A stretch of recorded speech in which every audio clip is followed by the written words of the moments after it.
Senhor Jesus, seja bendito em nosso meio.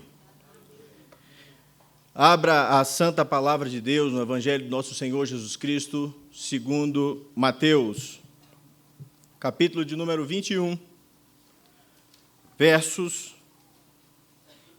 de 33 a 46.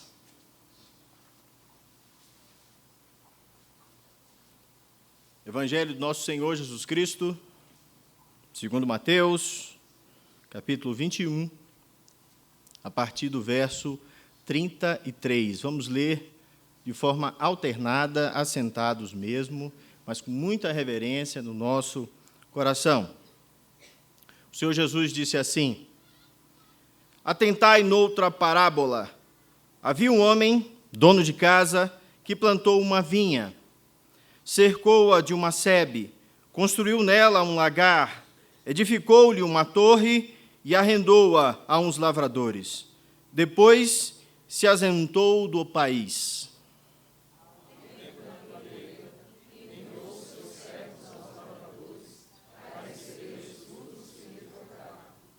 E os lavradores, agarrando os servos, espancaram a um, mataram a outro e a outro apedrejaram.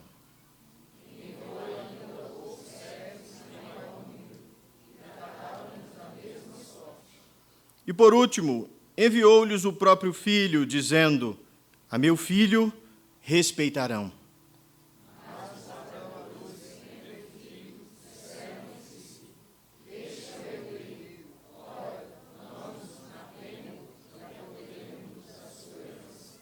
E agarrando-o, lançaram-no fora da vinha e o mataram.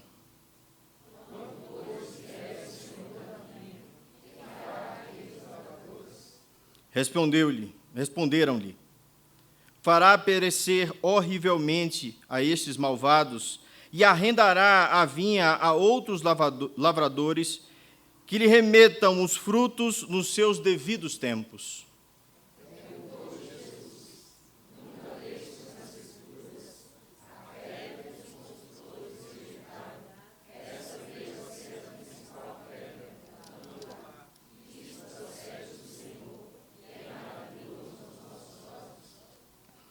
Portanto vos digo que o reino de Deus vos será tirado e será entregue a um povo que lhe produza os respectivos frutos.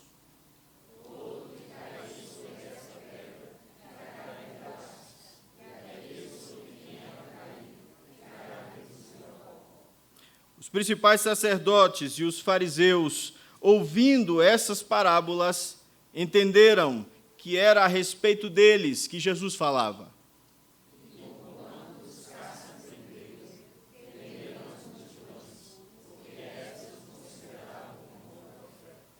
Aleluia. Vamos orar? Pai do céu, obrigado, Senhor, pela Tua palavra. Nós te pedimos em nome do Teu amado Filho Jesus que o Senhor nos ilumine. Que o Senhor, pelo poder do Teu Santo Espírito, nos faça ver a Tua boa, perfeita e agradável vontade para as nossas vidas, ó Pai. Nos faz crescer em Cristo, nos dá discernimento, nos dá um coração amoroso, nos dá, Senhor, compreensão da Tua vontade. Ó Deus, que nessa noite o Senhor, de forma maravilhosa, arrebate o nosso entendimento e nos faça compreender, Senhor, a Tua palavra. Oramos a Ti, amado Pai, em nome de Jesus. Amém. Irmãos, como nós vimos e temos visto nesse tempo da exposição das parábolas, Jesus respondeu principalmente por este meio àqueles que tinham se colocado diante dele e se opunham ao seu ministério.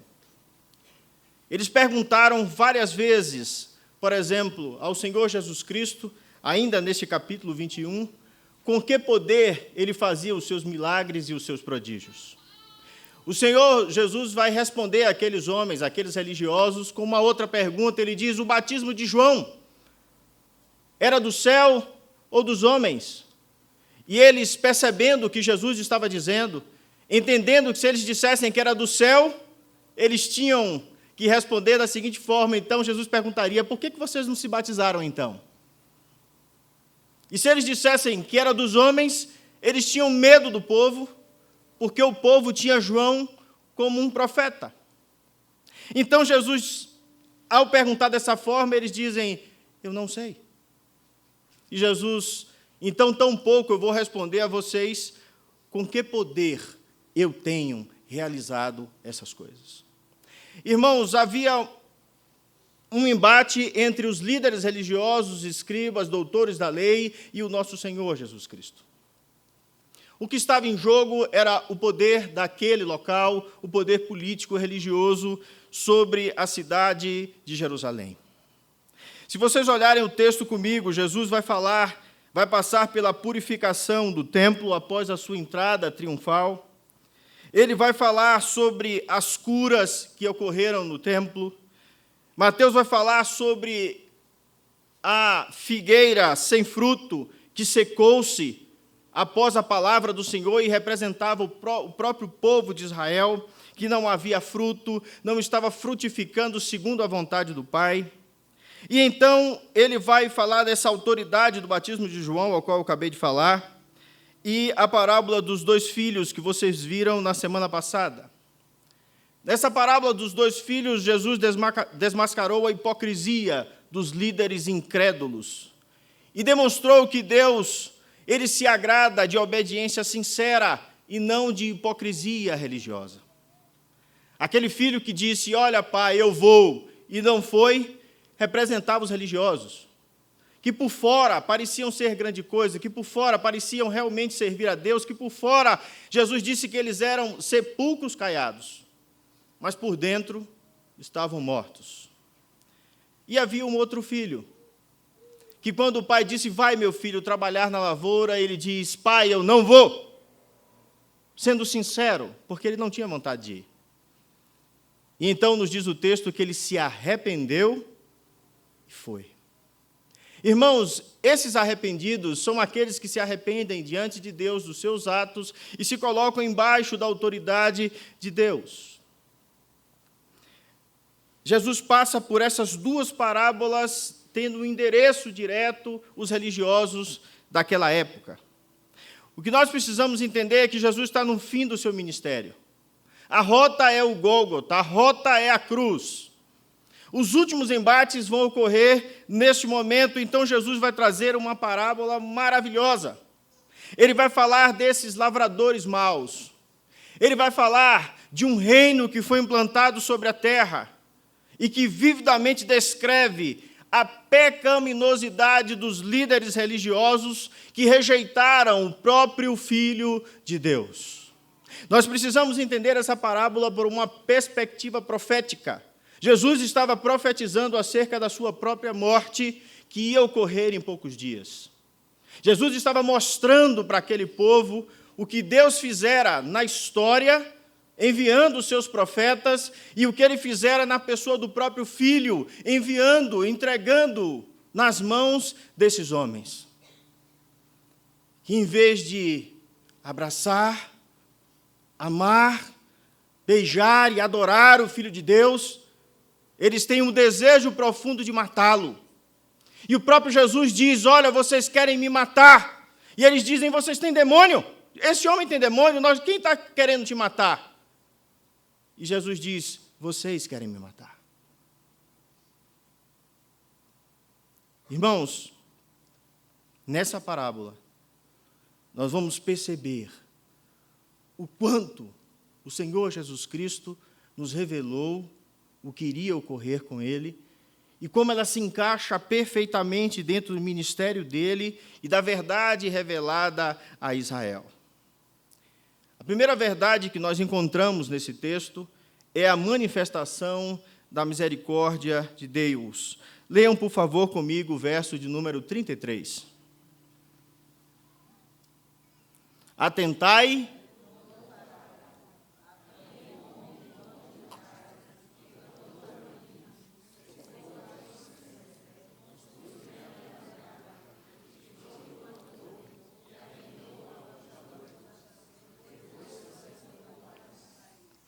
Irmãos, aqui nós vemos que o próprio Deus, ele plantou esta vinha.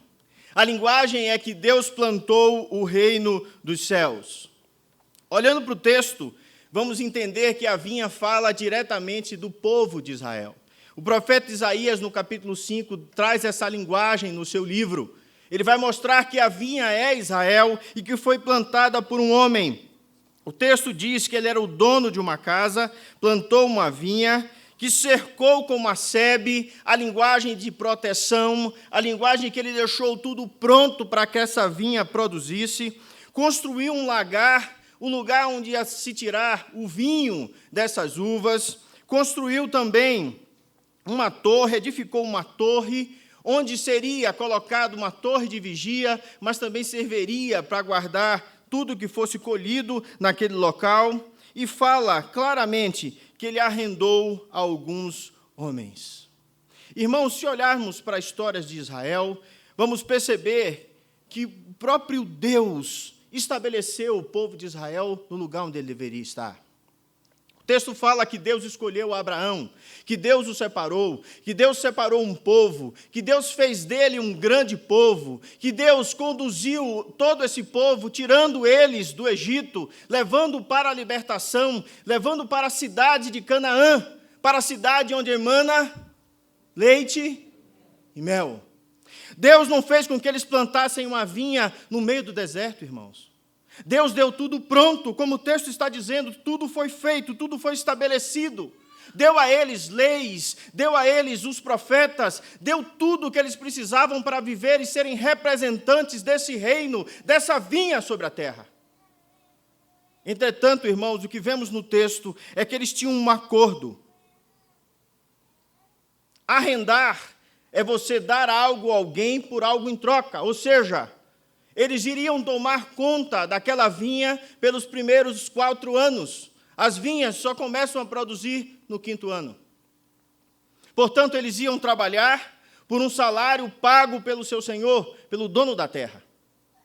E no tempo oportuno, veja comigo o texto, verso 34, Deus se ausenta do país, numa linguagem que deixou sobre a mão daquele povo a vinha, ou seja, o reino dos céus. Qual era o papel daqueles lavradores? Qual era o papel de Israel? Pregar a Cristo. Pregar o Deus de Israel no Antigo Testamento. Não o Senhor Jesus, de fato, como nós temos essa palavra pregada a partir do Novo Testamento, mas pregar a salvação no Deus de Israel aos outros povos. No entanto, eles não fizeram isso da forma que eles deviam. A nação de Israel, irmãos, recebeu tudo de mão beijada. Deus confiou a sua obra àqueles homens. Arrendou-lhes. Ao tempo da colheita, verso 34, enviou os seus servos aos lavradores para receber os frutos que lhe tocavam. A palavra tempo aqui significa o tempo oportuno, no momento em que começou a produzir, no momento em que as coisas realmente começaram a dar lucro, eles tinham que devolver ao seu senhor a parte que cabia ao seu senhor. Mas aqui nós vemos a virada do texto, né? Aqueles homens, então, começam a maltratar todos aqueles que se chegam para próximo deles. O texto mostra algo incrível. Os líderes judeus, irmãos, queriam tomar aquilo que Deus colocou sobre a terra para que eles tomassem conta. O próprio Senhor Jesus Cristo, olhando para aqueles líderes, Jesus disse que eles se assentaram na cadeira de Moisés, no capítulo 23, desse mesmo livro de Mateus. Jesus disse que eles gostavam dos melhores lugares, das saudações nas praças, gostavam de ser chamados mestres pelos homens, gostavam dos melhores lugares, gostavam das belas orações. Jesus disse que eles eram belos por fora, mas por dentro eram sepulcros caiados. Em outras palavras, o que eles amavam e queriam era a glória do próprio Deus. Deus enviou mensageiros, irmãos, a este povo. Verso de número 35, perdão. Leiam, por favor.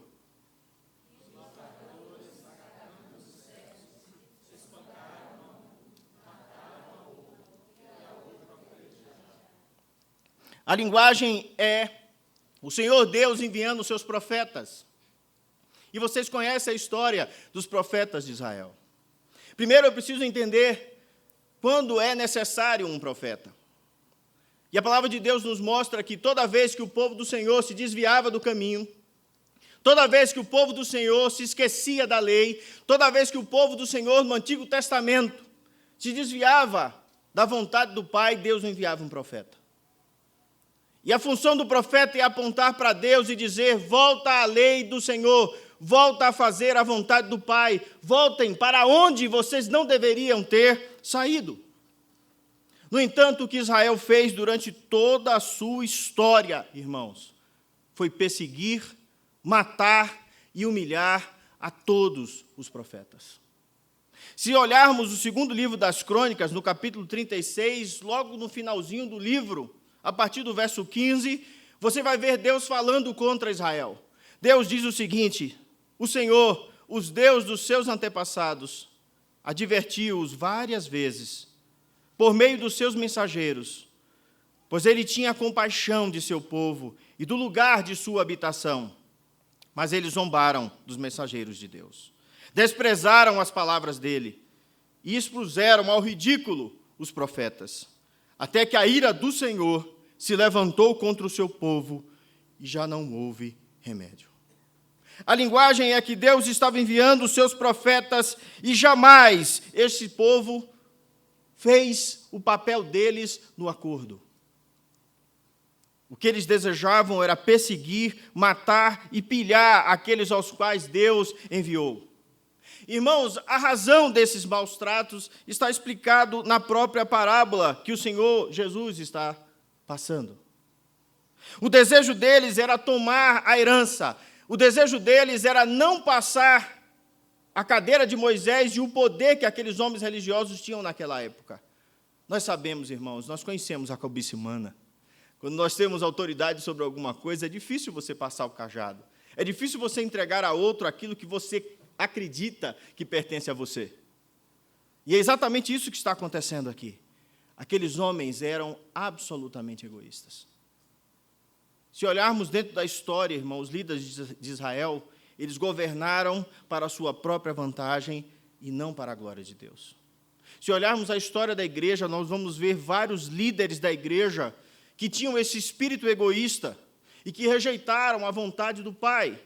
Se olharmos a história de Martinho Lutero, nós vamos ver, quando ele desejou fazer a vontade de Deus, quando ele escreveu as suas 95 teses, quando ele escreveu os seus livros, ele tão somente queria que Deus fosse exaltado e que o povo voltasse aos caminhos da Escritura, que olhassem para o Cristo como o único Senhor e que a fé era justificada apenas por crermos no nosso Senhor Jesus Cristo. No entanto, irmãos, o que Lutero teve foi a dieta de Worms. O que Lutero teve foi perseguição da igreja. O que Lutero teve foi a sua vida colocada em risco. E se ele não fosse tirado de onde ele estava, provavelmente teria sido morto. Nós temos a história de John Hus, que não teve a mesma sorte de Lutero. John Hus criticou as doutrinas católicas. Ele foi aquele que influenciou possivelmente o próprio Lutero. Ele foi aquele que foi diante de Deus o profeta, que falou: olha, hoje vocês estão matando nessa fogueira um simples ganso. Hus significa um ganso. Amanhã Deus vai levantar um cisne e vai fazer com que todas essas coisas aconteçam. Esse cisne, irmãos, é Lutero. A história fez isso, irmãos, com William Booth. William Booth era um homem pregador maravilhoso que amava a palavra do Senhor. William Booth pregava na zona da luz vermelha na Inglaterra. Ele ia pregar entre as prostitutas. E ele gostava de pregar para esse tipo de gente. Você sabe o que aconteceu com esse homem, irmãos?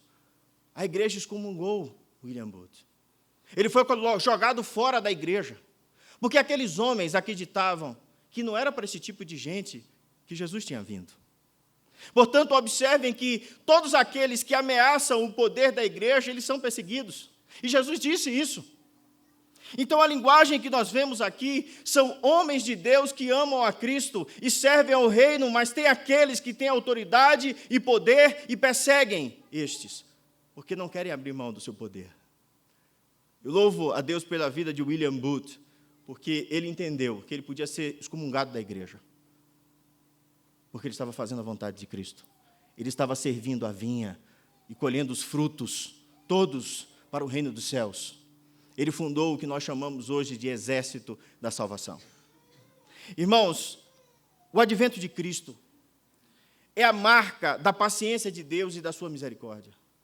Imagine Deus enviando um profeta atrás do outro e eles sendo mortos. Imagine Deus enviando um profeta atrás do outro e as pessoas simplesmente não dando ouvidos. E Deus, em vez de mandar fogo dos céus e destruir o povo, você vê o texto é muito claro em mostrar a paciência, a misericórdia e o amor de Deus. Olha só, verso 36, enviou ainda outros servos em maior número e trataram-nos da mesma forma, ou seja, mataram e tentaram usurpar o reino, ou seja, a vinha. Verso de número 37, e por último enviou-lhes o seu próprio filho, dizendo, a meu filho respeitarão. Leia o verso 38, por favor.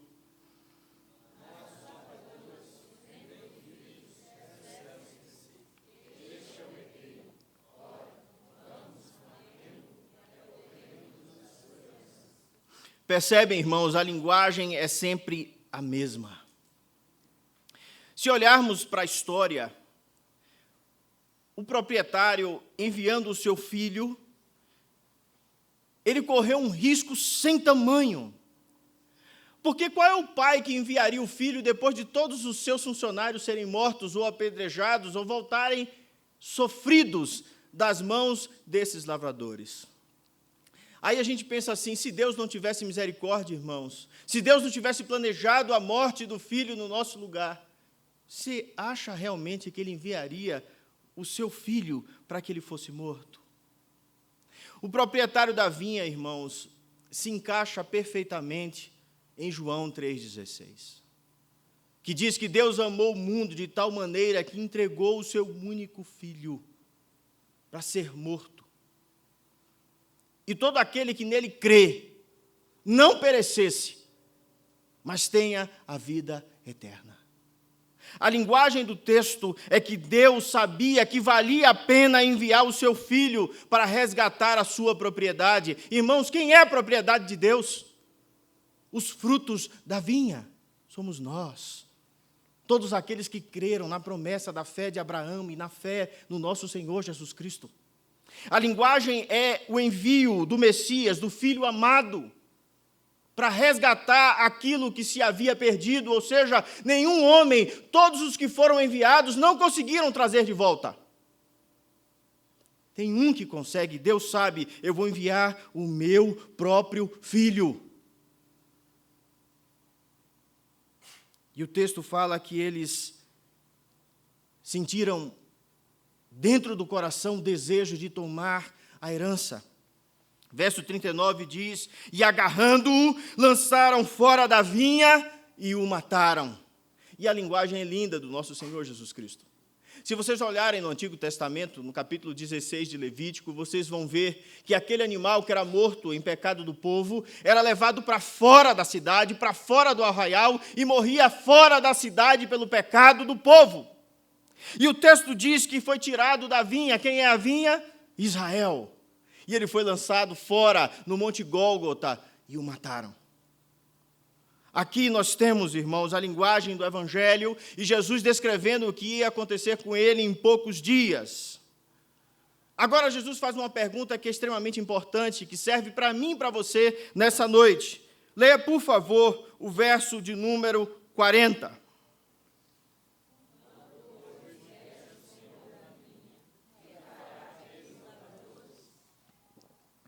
Irmãos, o que faria Deus com aqueles que mataram o seu próprio filho?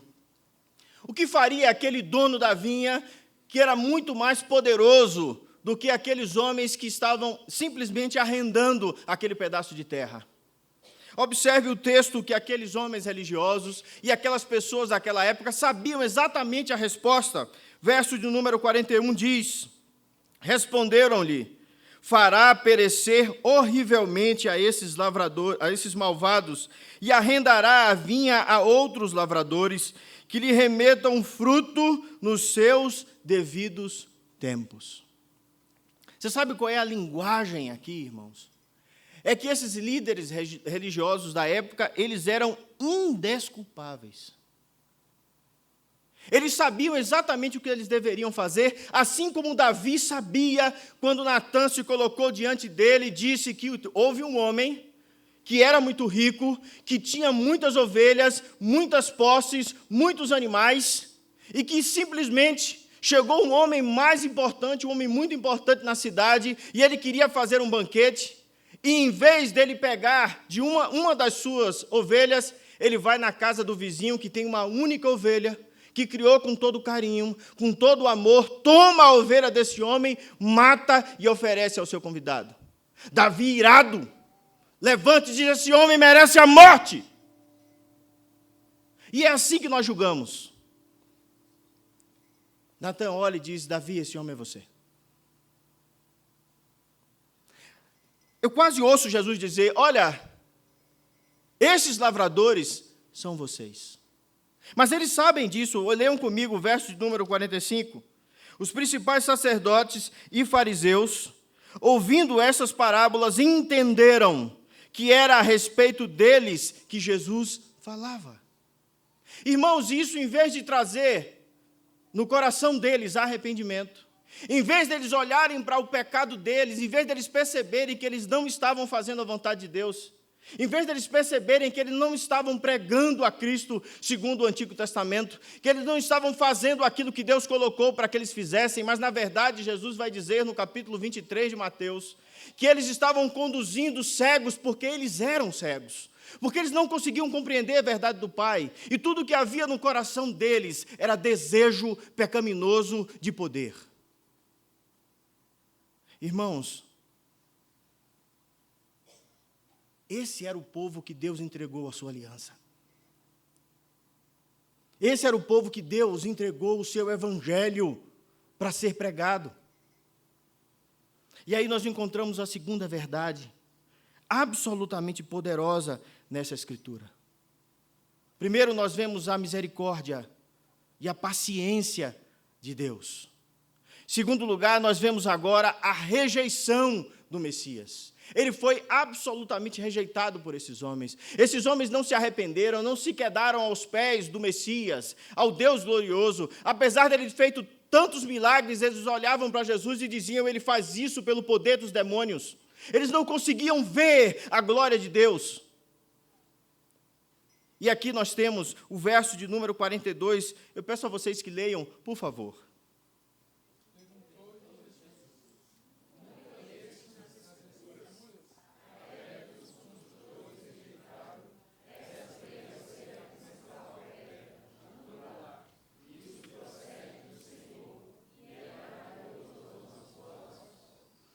Portanto, vos digo que o reino de Deus vos será tirado e será entregue a outro povo, a um povo que lhe produza os respectivos frutos. Irmãos, Jesus é rejeitado por parte desses religiosos. Só que a rejeição do Messias é um pecado fatal. A rejeição do Messias mostra que Deus vai vir com ira sobre eles. Os lavradores, eles tinham matado o herdeiro da propriedade. E Deus, então, agora, por não ver mais a misericórdia deles com o próprio Messias, a paciência de Deus chega ao fim. Aqui é a ideia que todo o pecado deles transbordou até a borda. Então Deus vai rejeitar, da mesma forma que eles rejeitaram a mensagem do nosso Mestre, do nosso Senhor Jesus Cristo. Jesus disse essas palavras, irmãos, não só para que eles se arrependessem, mas que eles voltassem para os caminhos aos quais Deus estabeleceu no Antigo Testamento. E o texto vai nos mostrar, irmãos, que o castigo veio sobre eles. No ano 70, o imperador Tito vai destruir a Israel, mas vai destruir com peso e com força. Vai destruir até o templo, que Jesus disse que não ficaria pedra sobre pedra. E tudo vai ser destruído naquele momento. Deus entregou as bênçãos de Israel para outro povo, porque eles rejeitaram o Messias. Quem é esse povo, irmãos? Todos os gentios aos quais o Senhor pregou.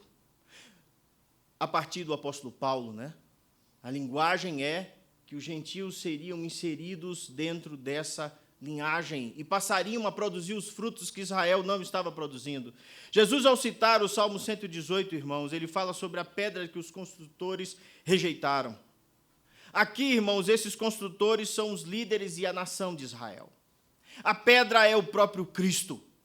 Jesus é a pedra de esquina, é a pedra angular, é onde vai ser construído o edifício do reino dos céus, como Paulo nos ensina quando ele fala aos Coríntios, que Jesus é a pedra onde é edificado todo o corpo, todo o templo do Espírito Santo do nosso Senhor Jesus Cristo. A partir do Novo Testamento, o apóstolo Paulo vai nos mostrar que nós fomos inseridos nesse reino. Efésios 2, a partir do verso 19, o apóstolo Paulo diz: portanto, vocês já não são estrangeiros, nem forasteiros, mas concidadãos dos santos e membros da família de Deus, edificados sobre o fundamento dos apóstolos e dos profetas, tendo Jesus Cristo como pedra angular, no qual todo edifício é ajustado e cresce para tornar-se um templo santo no Senhor. Você sabe qual é a linguagem aqui, irmãos? É a linguagem de Isaías, capítulo 65. Que o profeta vai dizer que Deus foi buscado por um povo que não perguntava por ele, que foi achado por aqueles que não o buscavam. A uma nação que não chamou pelo meu nome, eu disse, eis-me aqui. Irmão, você sabe o que é que isso está dizendo? É que já estava profetizado desde o Antigo Testamento que o Senhor Jesus Cristo seria rejeitado pelo povo de Israel. Não seria diferente. Esse seria o caminho da morte dele. Ele tinha que ser rejeitado por esse povo para que ele seguisse para a cruz. Porque era o caminho de todo aquele que se colocava diante de Roma e de Jerusalém e não seguia dentro do regimento e dentro da vontade deles. Jesus veio, irmãos, como um profeta, como um Deus todo-poderoso e como Messias sobre a terra, pregando e trazendo o reino dos céus. E eles o rejeitaram. Terceiro e último lugar, irmãos. A profecia de Cristo, irmãos, declara contra eles que eles seriam exterminados. E vou fazer algumas aplicações no final. Deixa eu apenas mostrar para vocês a teologia do texto. Verso de número 43, diz o texto: portanto vos digo que o reino de Deus vos será tirado e será entregue a um povo que lhe produz os respectivos frutos. Todo que cair sobre esta pedra ficará em pedaços, e aquele sobre quem ela cair ficará reduzido a pó. A linguagem aqui, irmãos, é: o Senhor Jesus Cristo seria aquele que iria julgar todos estes homens. O profeta Isaías, no capítulo 8, ele vai se referir do mesmo jeito contra aqueles que se colocaram contra o Senhor Deus de Israel. O profeta Isaías diz assim: ao Senhor dos exércitos é que vocês devem considerar santo. A Ele é que vocês devem temer. Dele é que vocês devem ter pavor. Para os dois reinos de Israel, ele será um santuário, mas também uma pedra de tropeço, uma rocha que faz cair. E para os habitantes de Jerusalém, ele será uma armadilha e um laço. Muitos deles tropeçarão, cairão e serão despedaçados, presos no laço e capturados. Você sabe o que é que ele está querendo dizer nesse texto, irmãos? É que Jesus é essa pedra que vai destruir toda e qualquer força que se levante contra ele. O que ele está dizendo aqui, o que o próprio Jesus está falando, é sobre a profecia que está lá em Daniel, no capítulo 2, daquela pedra que vai rolar sem auxílio de mãos humanas, que vai descer morro abaixo, destruindo aquela imagem que foi colocada por Deus no sonho de Nabucodonosor. Aquela pedra que vai rolar morro abaixo, irmãos, vai destruir a cabeça de ouro que simbolizava o Império Babilônico. Vai destruir o peito de prata que simbolizava o Império Medo-Persa. Vai destruir os quadris de bronze que representavam o Império Grego. E vai destruir as pernas de ferro que representavam o Império Romano. E, por fim, essa pedra vai destruir os pés de barro e de ferro que representavam o reino romano dividido, porque ele foi dividido por diversos povos, anglos, que são os ingleses, os francos, os visigodos do norte da Espanha, os suevos de Portugal, os vândalos da Espanha, os germânicos da Alemanha e toda a divisão que há na Europa hoje. Jesus é aquele que vai vir e derrubar todas essas coisas. E diz o texto em Daniel 2,44, que no dia desses reis, o Deus dos céus suscitará um reino que não será jamais abalado, e ele subsistirá para sempre. A linguagem do Senhor Jesus Cristo, nessa pequena parábola da pedra, ele está dizendo: eu destruirei todos os reinos da terra. Todo aquele que se vier contra mim virará pó. E todo aquele que eu cair sobre, ou seja, que ele trouxer julgamento, também virará pó. Você sabe o que é virar pó, irmãos? A Bíblia diz que do pó nós viemos e ao pó todo aquele que se levantar contra mim será morto. É isso que Jesus está dizendo. E aquele ao qual eu vier de encontro, eu matarei. A linguagem aqui, irmãos, é que Jesus está falando como um justo juiz. A linguagem aqui é que ele é a pedra que foi rejeitada por esses edificadores. E ele vai ser a pedra e a cabeça de esquina, como diz Atos dos Apóstolos, capítulo 3, verso 11. Aqui, Jesus vai voltar para estabelecer o seu reino eterno. Essa profecia de Jesus se cumpre na sua morte no Gólgota e vai se cumprir cabalmente na sua volta, quando ele voltar novamente. Irmãos, olhando para esse texto, a principal lição dessa parábola pode ser resumida apenas num versículo do Salmo 2, que é um salmo messiânico, que diz assim: beijem, ou seja, prestem homenagem ao Filho, para que ele não se ire e vocês não sejam destruídos de repente. Pois num instante acende-se a sua ira. Como são felizes todos aqueles que nele se refugiam. A linguagem, irmãos, é que todo aquele que aceita o Senhor Jesus Cristo será salvo. A linguagem é que todo aquele que rejeita a pedra de esquina, que rejeita o Senhor Jesus Cristo, será destruído. É essa a mensagem e a profecia que o Senhor Jesus está trazendo. Irmãos, a incredulidade daquele povo vai trazer sobre eles repentina desgraça. Jesus se colocou diante dessa cidade em Mateus 23, verso 37. Ele olhou para aquele povo incrédulo, ele olhou para todos aqueles que ele tinha feito tantos milagres e tinha feito tantas coisas, e ele diz assim: Jerusalém, Jerusalém, você que mata os profetas e apedreja os que lhes são enviados, quantas vezes eu quis reunir vocês como filhos, como uma galinha reúne os seus pintinhos debaixo das suas asas, mas vocês não quiseram. Aqui você vê a misericórdia de Jesus. Irmãos, a linguagem é que o reino foi tirado das mãos dos judeus e foi colocado sobre um povo chamado igreja, que continua sendo judeus, mas não mais naquela linhagem que estava estabelecida. O apóstolo Paulo vai dizer que o Israel de Deus não é mais segundo a carne em Abraão, Romanos capítulo 9, mas segundo a fé em nosso Senhor Jesus Cristo. Deus vai estabelecer agora de uma outra forma o seu reino. A obra de Deus não vai ficar parada, como Jesus prometeu, vai entregar a um outro povo que lhe produza respectivos frutos, verso 43. Isso foi entregue a todos os gentios e àqueles judeus que creram. O reino de Deus sempre produzirá frutos. Através da história, a agência Israel não estava fazendo do jeito que foi determinado por Deus. Bendito seja o Senhor que nos capacitou com o seu Santo Espírito. E os líderes da igreja começaram então a trazer a sua palavra de tal forma que Deus derramou frutos sem medidas. Primeiro sermão de Pedro, irmãos, 3.000 pessoas. Segundo sermão de Pedro, 5.000 pessoas. E assim sucessivamente. Dentro da história nós vemos essa vinha produzindo muitos frutos e pessoas se convertendo e caindo aos pés do nosso Senhor Jesus Cristo. Irmãos, imagine o que é aqueles homens ouvirem isso, terem o desejo de matar o Senhor Jesus Cristo e não o fazerem por medo do povo.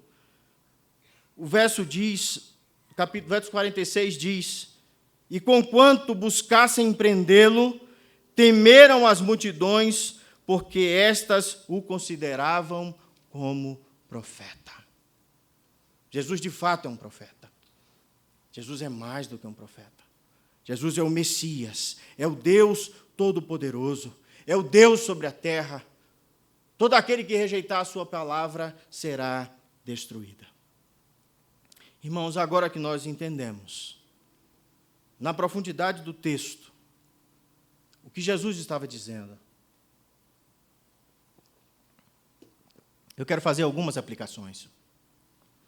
A primeira delas. Irmãos, observe quantos privilégios maravilhosos Deus concede a Israel. Deus tinha feito grandes coisas pela nação. Deus fez com que de Abraão um povo imenso. Ele plantou este povo dentro de Canaã. Para isso, eles viram Deus abrir o Mar Vermelho, destruir todos os ídolos, todos os deuses do Egito. Ele abençoou essa nação com leis, sacerdotes, profetas, provisões, privilégios especiais. Ele abençoou Israel e fez vencer os seus inimigos. Tornou uma nação vencedora e próspera. Enviou os seus profetas para cuidarem desse povo. E esse povo virou a mão contra os profetas. Deus envia o seu amado Filho e eles rejeitam. Eu quero que você olhe para a sua vida nessa noite. Nós recebemos grandes privilégios da parte do Senhor, irmãos. Nós desfrutamos do acesso à palavra de Deus. Nós temos liberdade de culto.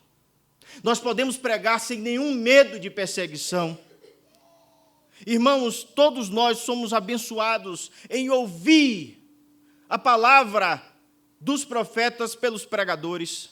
Nós ouvimos, Senhor, todos os dias, se quisermos pela internet, a palavra do nosso Santo Deus.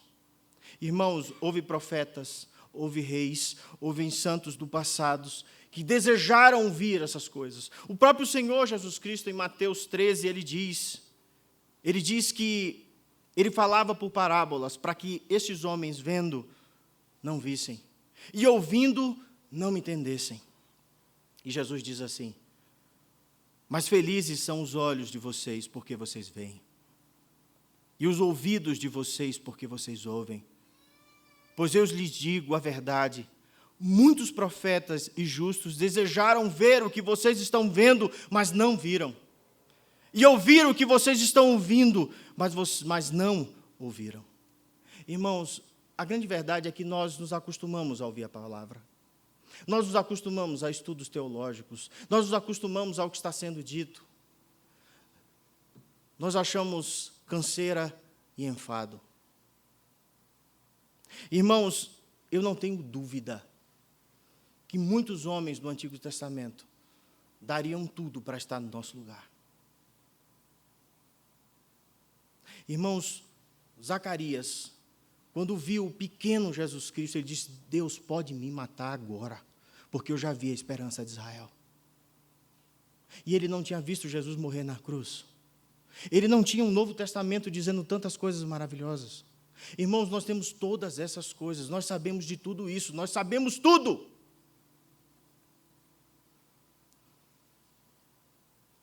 Como você tem reagido a esse fruto, a essa vinha que Deus colocou nas suas mãos para você ser um lavrador? Você tem agido como esses homens? Ou você simplesmente tem enterrado aquilo que Deus lhe deu no chão, sem se esquecer, ou melhor, esquecendo que Deus há de cobrar de você cada um dos privilégios que Ele tem te dado? Segundo, observe, irmãos, que não só podemos não usar bem os privilégios, como Israel não usou, mas também podemos fazer um uso errado dos privilégios que Deus nos deu. Se você olhar na história, quantas vezes Deus abençoou Israel, e você vai ver Israel murmurando por muitas outras vezes nas coisas que Deus tem feito. Você vai ver Deus fazendo milagres e prodígios, por exemplo, no deserto, e o povo murmurando contra Deus em todo o tempo.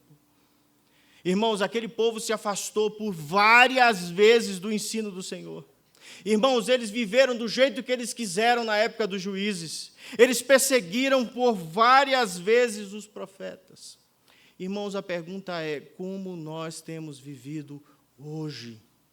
Como é que eu tenho entendido essa verdade que foi entregue nas minhas mãos? Como é que eu entendo o perdão dos meus pecados pelo sangue de Jesus Cristo? Como é que eu entendo a ajuda do Espírito Santo me colocando diante de Deus, transformando o meu viver para que eu possa viver uma vida de santidade? Como é que eu tenho vivido a alegria da comunhão na família de Cristo? Como é, irmãos, que eu tenho compartilhado o privilégio de fazer parte dessa vinha, deste reino, deste povo? Com este mundo agonizante, com tantas pessoas perecendo e morrendo ao seu redor, o que é que você tem feito como servo do Senhor, como lavrador da vinha de Cristo? A minha oração, irmãos, é que façamos a nossa parte no reino dos céus. Essa pregação de hoje, irmãos, não é uma pregação fácil. É ruim até para expor o texto de tão duro e difícil que ele é. O que eu quero dizer para vocês nessa noite é que nós podemos estar no mesmo lugar que aqueles líderes religiosos da época de Jesus. Apenas recebemos a nossa parte e estamos aqui vivendo regaladamente dentro do nosso vinhedo, alegres, sem produzir nada para Deus. Deus vindo nos buscar, Ele vai dizer: cadê a parte que eu mandei vocês plantar? O que é que você vai dizer, irmãos? Qual será a sua resposta?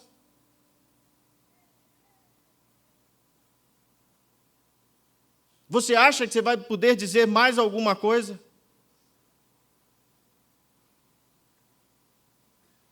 Terceiro e último lugar. Note o terrível juízo que vem sobre aqueles que fazem mau uso desses privilégios. Isso vai chegar, irmãos, não é só para os religiosos de Israel. Isso vai chegar para os religiosos de hoje. Jesus disse claramente que alguns vão se chegar perto dele e vão dizer: Senhor, no teu nome nós expulsamos demônios, no teu nome, Senhor, nós fizemos curas e milagres. Jesus vai olhar dentro dos olhos dele e vai dizer: apartai-vos de mim, vós que cometestes iniquidades, eu não vos conheço.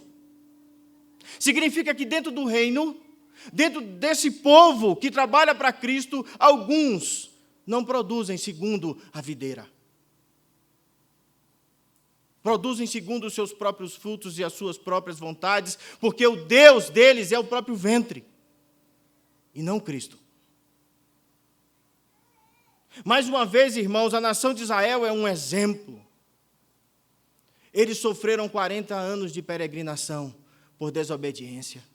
Quanto tempo você está sofrendo por desobediência? Por quanto tempo você está batendo de frente com a rocha chamada Cristo? Por quanto tempo você ainda vai sofrer sem se submeter a Ele? Israel sofreu quando as nações vizinhas vieram e destruíram a Israel. Eles eram um espinho todo o tempo ao lado de Israel. Quantas pessoas ao seu redor te faz sofrer? Porque você é incapaz de fazer a sua missão de pregar o Evangelho a elas. E fazer com que essa vida dê fruto, em vez de sofrimento para a sua vida. Quantos anos eles suportaram o cativeiro babilônico, irmãos, por desobediência? Quanto tempo você vai sofrer ainda desobedecendo a Deus? Em vez de submeter-se completamente e dizer: Deus, toma a minha vida, faz segundo a tua vontade, Cristo, eu sou teu. Eu quero viver para ti, Senhor, mostra-me a tua glória e a alegria verdadeira que é viver no Senhor. Irmãos, Deus nos deu bênçãos maravilhosas. Maravilhosas. Nós participamos da herança dos santos. Deus nos libertou do poder das trevas, nos transportou para o reino do Filho do seu amor. Ele nos deu a redenção no sangue desse Messias maravilhoso. Ele nos entregou nas mãos o Evangelho para que pregássemos. o ide a toda criatura, pregar e estender o reino e a vinha de Cristo, não é somente para os apóstolos, isso é para mim e para você, isso não é só para pastores e presbíteros e aqueles que têm cargo, mas é para todo ser humano que respira e que aceitou o Senhor Jesus Cristo como Senhor da sua vida. Lembre-se nessa noite que Jesus te arregimentou, Jesus chamou você para esse exército, Jesus trouxe você para perto dele. Não com o propósito apenas de ser feliz e alegre, essas coisas são boas e é maravilhoso ouvir essas coisas. Mas eu quero lembrar a vocês, eu quero fechar lembrando da própria palavra de Jesus Cristo em Lucas 12, a partir do verso 47, Jesus disse: aquele servo que conhece a vontade do seu Senhor e não prepara o que ele deseja, nem o realiza, receberá muitos açoites. Nós sabemos o que temos que fazer. Lembra que eu disse a vocês que eles souberam responder exatamente o que Jesus disse? Vai ser tomado deles tudo. Nós sabemos disso. Mas nós repousamos muito na ideia de que somos salvos e que Deus é misericordioso. Eu louvo a Deus por isso e louvo a Deus por essa doutrina, irmãos. Mas eu também louvo pela doutrina que fala que aquele que não busca santidade, que não produz frutos, não vê Deus. Porque a santidade é uma marca de eternidade. Produzir frutos no reino dos céus é uma marca de que pertencemos à eternidade. E o que Jesus está dizendo é que aquele servo que sabe o que tem que fazer, que sabe a vontade do seu Senhor e não faz, nem realiza, receberá muitos açoites. E diz Jesus: mas aquele que não o conhece e pratica coisas merecedoras de castigo, receberá poucos açoites. Você sabe o que é que Jesus está dizendo? Que aquele que não entende a sua vontade e errou, vai ser castigado.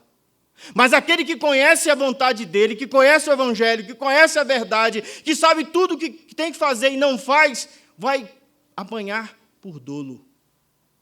Você sabe o que é dolo? É quando você sabe o que tem que fazer, é quando você planeja antes não fazer. E Jesus traz a última palavra. A quem muito foi dado, muito será exigido. E a quem muito foi confiado, muito lhe será pedido. Jesus disse isso a muitos religiosos. Nessa noite, a minha oração, irmãos, é que você não seja um religioso. A minha oração nessa noite é que você contemple a face do Deus Altíssimo. A minha oração nessa noite é que você olhe para esse texto e diga assim: Cristo, em que eu tenho me colocado desse jeito? Em que, Cristo, eu tenho sido um lavrador mau, um servo mau? Em que, Cristo, eu tenho trabalhado mal em prol do teu reino? É essa oração que eu quero que você faça nessa noite. E se você tem trabalhado bem, tem exercido o seu ministério com alegria, com gozo no coração, eu quero que você glorifique o nome de Jesus Cristo. Que você bendiga o nome de Jesus Cristo. Porque é exatamente isso que Ele espera de nós. Se recebemos dEle a sua vinha, Ele quer que nós trabalhemos e produzamos frutos para a glória dEle. Vamos orar?